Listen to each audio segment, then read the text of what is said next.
Paper leak એ પહેલી વખત નથી થયું, ભૂતકાળમાં પણ અનેક વખતે પેપર લીક છે તે થયા છે। સાથે જ શિક્ષણ પ્રધાન ધર્મેન્દ્ર પ્રધાને પણ એ વાતનો સ્વીકાર કર્યો છે કે હા અમારી ભૂલ છે, પેપર લીક થયું છે। તેમ છતાં એમનું રાજીનામું છે તે કેમ નથી લેવામાં આવતું? જે ટેબલ પર બેસી અને વાતચીત કરવાને બદલે જ્યાં તે લાઠીચાર્જ થયો, ટીયર ગેસ છોડવામાં આવ્યા, કેટલાય વિદ્યાર્થીઓને છે તે દંડા વડે મારવામાં આવ્યા, દિલ્હીના રસ્તાઓ લોહી લોહાણ થયા હતા અને તેના જ કારણે આ આંદોલન છે ત્યારે ઉગ્ર બનતું દેખાઈ રહ્યું છે। સોનમ વાંગચુક કે જે લાંબા દિવસોથી આ માંગ પર અડગ છે, તેઓને કોર્ટના આદેશ બાદ મેદાંતા હોસ્પિટલની અંદર દાખલ કરવામાં આવ્યા છે અને સૂત્રો તરફથી જે માહિતી મળી રહી છે કે સરકારના 2 મંત્રી એટલે કે જેપી નડ્ડા અને જીતેન્દ્રસિંહ તેઓને મળવા પણ પહોંચ્યા હતા। હવે આ માત્ર દિલ્હીના જંતર મંતરની વાત નથી, આની ગુંજ આખા ભારતની અંદર અત્યારે જોવા મળી રહી છે।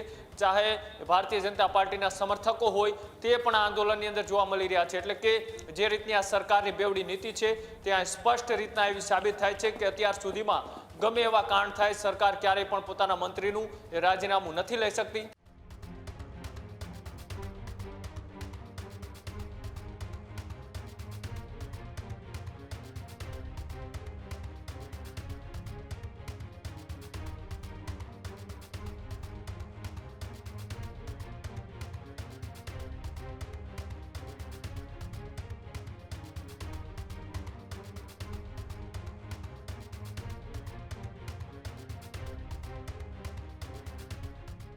લગભગ આજે 33મો દિવસ છે અને 33મા દિવસે જંતર મંતર પર સીજેપીના પ્રદર્શનનું સિલસિલો યથાવત છે। હજારો પ્રદર્શનકારીઓ ફરી જંતર મંતર પર પહોંચી ચૂક્યા છે। 20 જુલાઈના લાઠીચાર્જના પીડિતો પણ પ્રદર્શનમાં ફરીવાર જોડાયા છે। સંસદ માર્ચ હિંસા મામલે દિલ્હી પોલીસે 10 એફઆઈઆર નોંધી છે। આરએએફ જવાનો પર હુમલા સહિત ગંભીર આરોપો પણ લગાવાયા છે। પથ્થરમારો, તોડફોડ અને સરકારી કામમાં અવરોધોના કેસો નોંધાયા।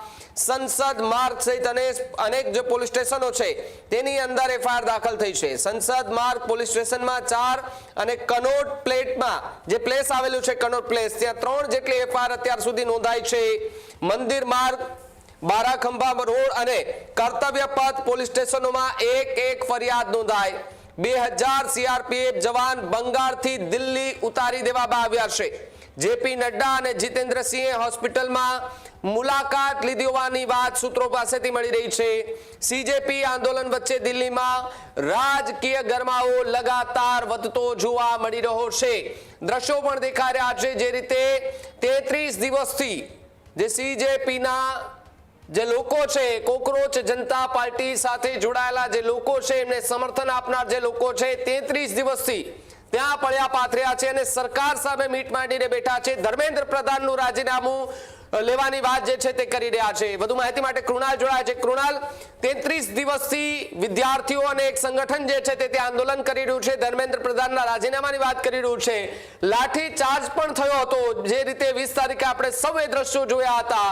ફરી એકવાર જંતર મંતર પર એ પીડિત લોકો છે તે પણ ત્યાં આવ્યા છે, હાથમાં પાટા બાંધેલા છે, છતાં પણ એ લોકો આજે વિરોધ પર ઉતરી આવ્યા છે। બિલકુલ, લાંબા સમય પછી જંતર મંતરનું એ જે મેદાન છે તે શિક્ષણના મુદ્દે હવે સરકારના જે શિક્ષણ મંત્રી છે ધર્મેન્દ્ર પ્રધાન તેનું રાજીનામું માંગી રહ્યા છે।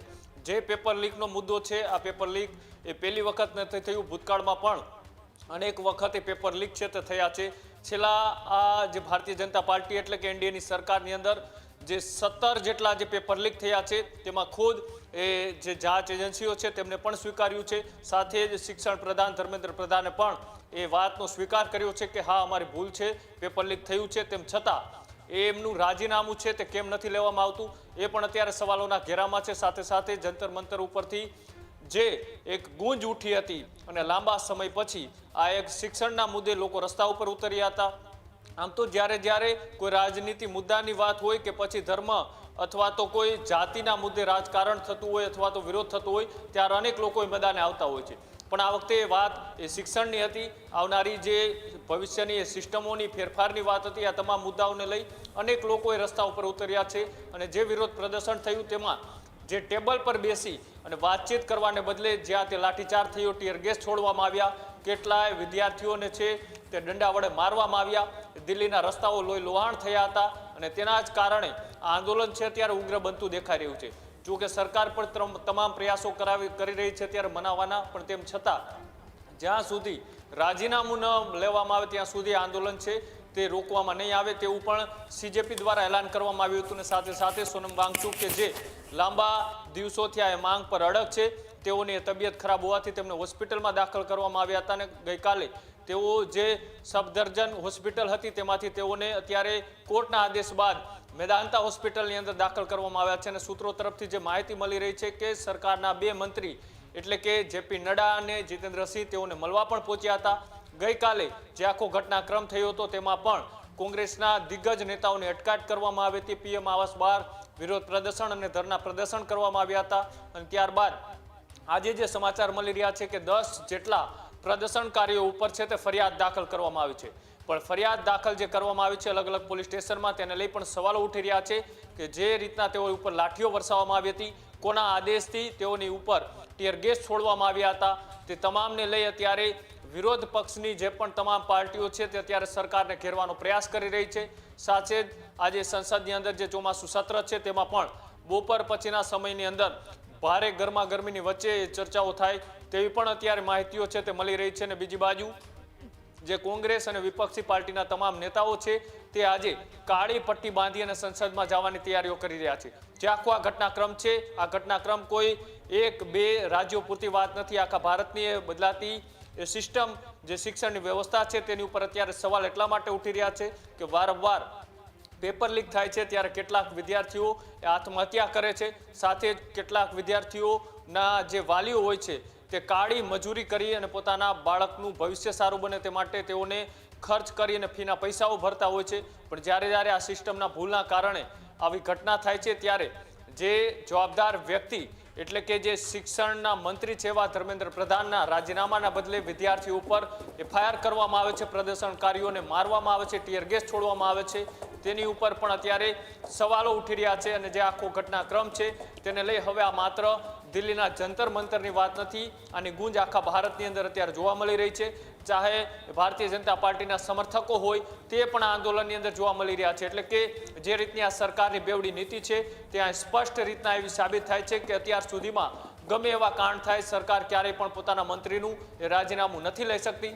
ભૂતકાળની અંદર પણ અનેક મંત્રીઓએ પોતાની ભૂલ સ્વીકારીને રાજીનામું આપવાની તૈયારી દર્શાવી હતી. પણ આ રિમોટ કંટ્રોલથી ચાલતી એ સરકાર જ્યારે ઉપરથી રિમોટ એવું ના કહે કે તમારે રાજીનામું આપવાનું છે, ત્યાં સુધી મંત્રી ખુદ એવું રાજીનામું આપવા ઈચ્છતા હોય તો તે પણ રાજીનામું નથી આપી શકતા.